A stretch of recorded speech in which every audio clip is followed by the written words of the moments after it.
News টুডেতে আপনাদেরকে স্বাগত। আমি রিক, দেখে নিচ্ছি এই মুহূর্তের বিশেষ কিছু খবর। রবিবার বিকেলে কলকাতা বইমেলা লিটল ম্যাগাজিন প্যাভিলিয়ন তল্লাটে ব্যাগে খাবারের বাক্স বা ভারী জলের বোতলের নিচ থেকে বেরোলো প্রতিবাদের পোস্টার। প্রতিবাদী উত্তাপে বইমেলাকে বিদায়। শেষ দিনে কিছু একটা ঘটতে চলেছে, খবরটা পেয়ে সতর্ক হয়ে গিয়েছিল পুলিশ বা গিল্ড কর্তারা। সেই মতন রবিবার দুপুর থেকেই বইমেলার গেটে কড়াকড়ি শুরু হয়ে যায়। কিন্তু যাদের নিয়ে এত সতর্কতা তারাও কম যান না। তাই বিকেলে লিটল ম্যাগাজিন প্যাভিলিয়ন তল্লাটে ব্যাগে খাবারের বাক্স, ভারী জলের বোতলের নিচ থেকে বেরোলো প্রতিবাদের পোস্টার। প্রতিবাদের সেই বার্তায় শেষ দিনে বাঙালির বই উৎসবের একটি চিরকালীন চরিত্র মেলে ধরেছে। আরজিকর কাণ্ডে নিহত চিকিৎসক ছাত্রীর জন্মদিন এবং বইমেলার শেষ দিন, দুটো দিন মিলে গিয়েছে কাকতালীয়ভাবে। যারা মিছিলে হাঁটলেন তারা অনেকেই শ্যামবাজার থেকে সল্টলেক মুখো হয়েছেন। পাবলিশার্স অ্যান্ড বুক সেলার্স গিল্ডের দুই কর্তা ত্রিদীপ কুমার চট্টোপাধ্যায় এবং সুধাংশু শেখর দে ধারাবাহিকভাবে বলে আসছিলেন, বইমেলা প্রতিবাদের জায়গা নয়। বইয়ে যা খুশি লেখা গেলেও মিছিল সভা করে প্রতিবাদ তাঁরা মানবেন না। কিন্তু প্রতিবাদীরা অন্য ধাঁচের বিশ্বাস মেলে ধরেছেন। শান্তিপূর্ণ ও গণতান্ত্রিক প্রতিবাদও যে বইমেলার ঐতিহ্য তা মনে করিয়ে সরব হন তাঁরা। সল্টলেকে বইমেলার স্থায়ী মাঠ করে দেওয়া থেকে শুরু করে এত বড় কর্মযোগ্য আয়োজনে মুখ্যমন্ত্রী মমতা বন্দ্যোপাধ্যায়ের সহায়তার কথা পাঁচ মুখে বলে থাকেন গিল্ড কর্তারা। আরজিকর কাণ্ডের তীব্র প্রতিবাদের ছাপ যাতে বইমেলার মাঠে না পড়ে বিশেষ সতর্ক ছিলেন তাঁরা। বইমেলার মুক্ত মঞ্চটি এবার প্রতিবাদের ভয় রাখা হয়নি বলেই অভিযোগ। এমনকি সাহিত্য উৎসবেও স্পর্শকাতর বিষয়ে আলোচনা রাখা হয়নি। তবুও শেষ রক্ষা কার্যত হল না। লিটল ম্যাগাজিন প্যাভিলিয়নের পিছনে ত্রিভুজাকৃতি একটি অংশের নাম কেউ কেউ দিয়েছিলেন অভয়া চত্বর ত্রিকোণ পার্ক। সেই তল্লাটি বইমেলার শেষ সন্ধ্যায় ঘটনাবহুল হয়ে ওঠে। ধর্ষণ সংস্কৃতি বন্ধের দাবিতে স্লোগান ওঠে। সিবিআই বা নবান্নের 14 তলার ভূমিকা নিয়েও স্লোগানে অসন্তোষ। রাত দখল ঐক্যমঞ্চের তরফে গত 14ই আগস্ট রাতের অনেক প্রতিবাদী এদিন কার্যত বইমেলায় মাঠ দখল করেন। তারা মনে করিয়েছেন, অতীতে ক্যানেরিয়া চটকলের প্রতিবাদ থেকে শুরু করে বাবরি মসজিদের ঘটনার পরে সম্প্রীতির বার্তা দিতে বইমেলার মাঠ সমাজ সচেতন চরিত্রের পরিচয় রেখেছে। মাইক বাজিয়ে গান, নাচ, কুইজ হলে প্রতিবাদী স্লোগান কি দোষ করল?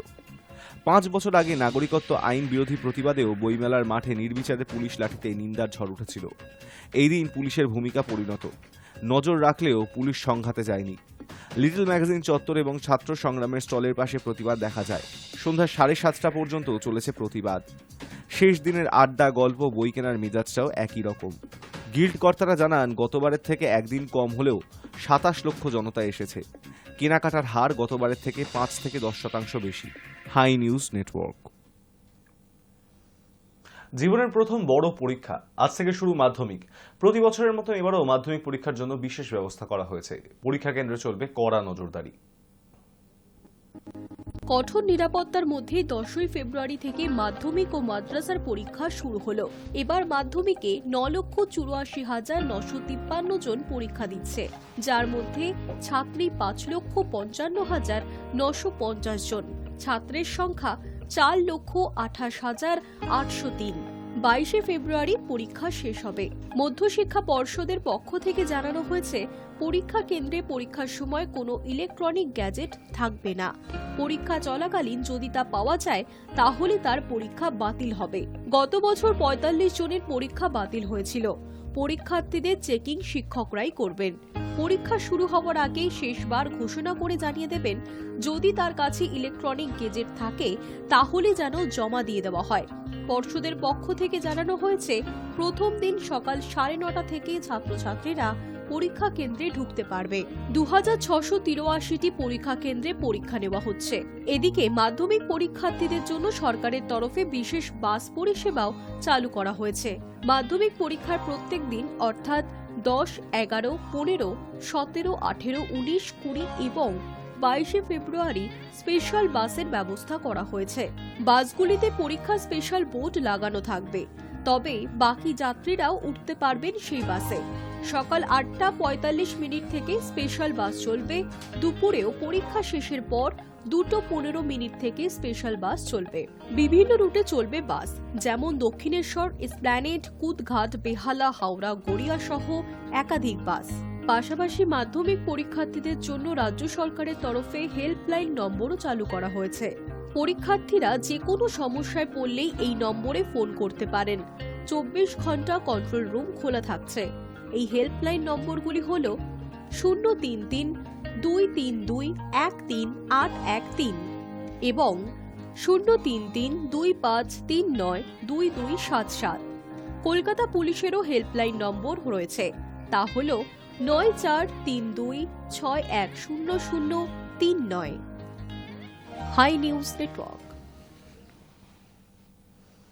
পদত্যাগ করলেন মণিপুরের মুখ্যমন্ত্রী এন বীরেন সিং।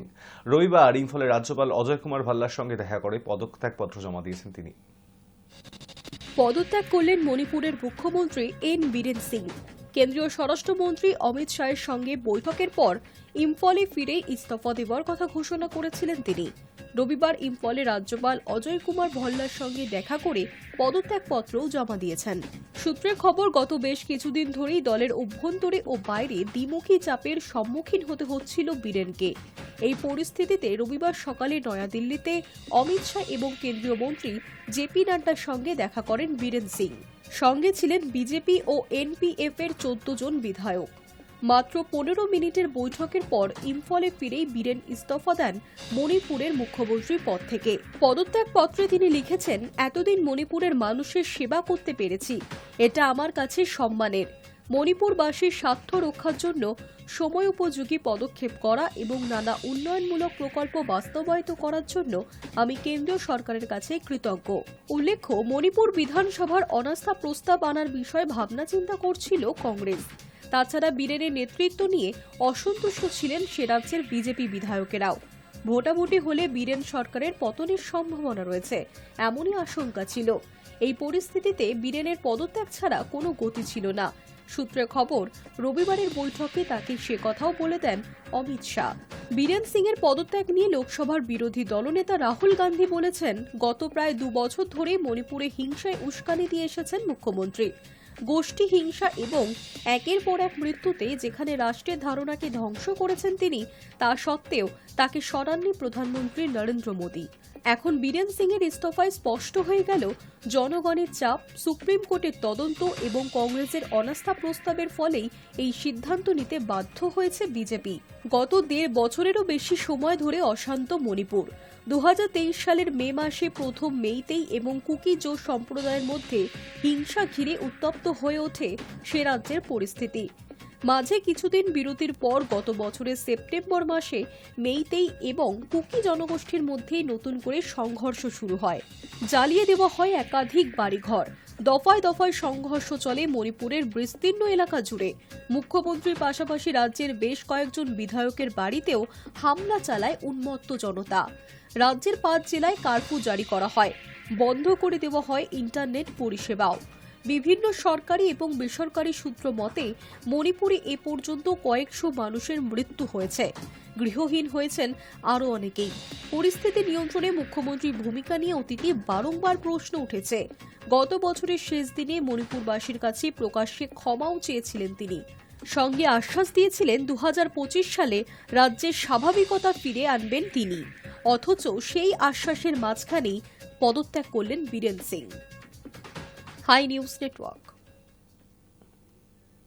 পশ্চিমী ঝঞ্ঝায় ফের আটকে উত্তরে হাওয়া, ফের বৃদ্ধি দিন ও রাতের তাপমাত্রা। সোমবার রাতে দার্জিলিংয়ের উঁচু পার্বত্য এলাকায় পশ্চিমী ঝঞ্ঝার প্রভাবে বৃষ্টি এবং খুব হালকা তুষারপাতের পূর্বাভাস। সমতলের জেলায় এর কোনো প্রভাব নেই।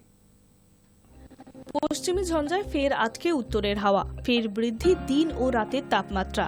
সোমবার রাতে দার্জিলিংয়ের উঁচু পার্বত্য এলাকায় পশ্চিমী ঝঞ্ঝার প্রভাবে বৃষ্টি ও হালকা তুষারপাতের সম্ভাবনা। সমতলের জেলায় এর কোনো প্রভাব নেই। সোমবার রাত থেকে বৃহস্পতিবার রাত পর্যন্ত পারদ উত্থান। রাতের তাপমাত্রা 3 থেকে বেড়ে 4 ডিগ্রি বৃদ্ধির ইঙ্গিত। শুক্রবার সামান্য পারদ পতন। শনিবারের পর থেকে রাজ্যে স্থায়ী পারদ উত্থান। এই সপ্তাহে শীতের শেষের আনুষ্ঠানিক বিদায়। উত্তরবঙ্গে বেলা বাড়লে বেশিরভাগ জেলায় পরিষ্কার আকাশ।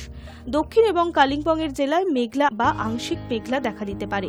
উত্তরবঙ্গের বুধবার পর্যন্ত পারদের উল্লেখযোগ্য উত্থান পতন নেই। রাত এবং ভোরের দিকে হালকা শীতের আমেজ। মঙ্গলবারের পর উত্তরের পার্বত্য এলাকা ছাড়া অন্যত্র বেলা বাড়লে গরম পোশাকের প্রয়োজন হবে না। দক্ষিণবঙ্গে বৃহস্পতিবার রাতের মধ্যে 2 থেকে 4 ডিগ্রি পারদ উত্থান। শুক্রবার পারদ পতন। শনিবারের পর স্থায়ী পারদ উত্থান। আগামী সপ্তাহে শীতের বিদায় বাংলা থেকে। কলকাতায় দিন ও রাতের তাপমাত্রা উত্থান, আরও বাড়বে তাপমাত্রা। শুক্রবার সামান্য নেমে ফের শনি ও রবি পারদ উত্থান। আগামী সোমবার থেকে গায়েব হতে পারে শীতের সমস্ত আমেজ। কলকাতায় রাতের তাপমাত্রা 15 থেকে বেড়ে 17 ডিগ্রি, দিনের তাপমাত্রা 26 থেকে বেড়ে 27 ডিগ্রি, বাতাসে জলীয় বাষ্পের পরিমাণ 34 থেকে 94%। Hi news Network. News today এখন এই পর্যন্তই। দেখতে থাকুন হাই নিউজ, নির্ভীক নিরপেক্ষ।